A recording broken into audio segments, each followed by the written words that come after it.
Gina, bangon ka muna anak. Gutom na si baby. Ating gabi, Nanay.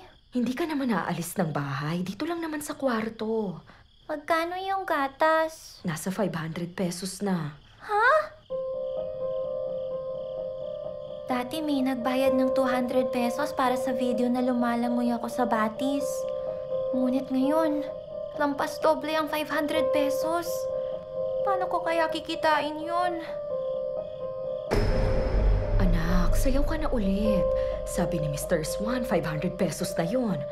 Mainit na ang panahon, kaya tanggalin mo ang pajama mo para hindi ka pawisan. Nanay, nakakahiya po kung wala akong suot. Wala ka pa sa edad na dapat mahiya. Alam nga naman na akong pasasayawin mo sa itsura kong ganito. No problem. She will do it, sir. No problem. Tanggalin mo na para makagalaw ka ng mabuti. Ayoko, Nay! Huwag kang maarte sa harap ng customer. Baka mainis sa'yo.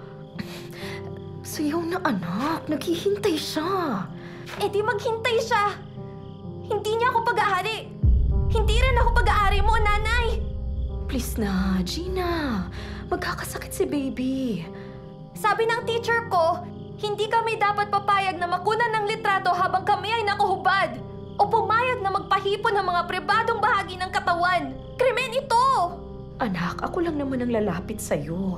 Ano naman ang masama kung yung mami mong humahawak sa'yo? Nasa ibang bansa ang customer natin, hindi kanya mahahawakan ng pisikal.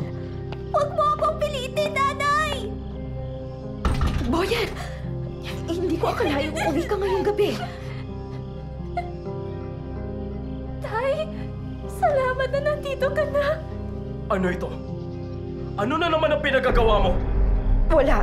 Sinara ko na yung video. Gina, maling-mali ang pinapagawa ng nanay mo sa'yo. Dapat inilalayo mo siya sa ganyang mga bastos at malaswang tao! Patawarin mo kami, Gina. Kami ang may responsibilidad na kumita para may mabiling gatas ni baby. Hindi mo dapat alalahanin yan. Hayaan mo. At bukas ng umaga, papasok ako sa pabrika. Ibebenta ko na itong computer at cellphone para hindi na matukso ang nanay mo na kumuha ng video. Tatanggapin namin ng nanay mo na maski nagaano kahirap ang trabaho, huwag ka lang mapahamak sa kabastusan na ito. Kapag meron akong makita na malaswang litrato o video ng ating mga anak, ako mismo ang magdadala sa'yo sa pulis.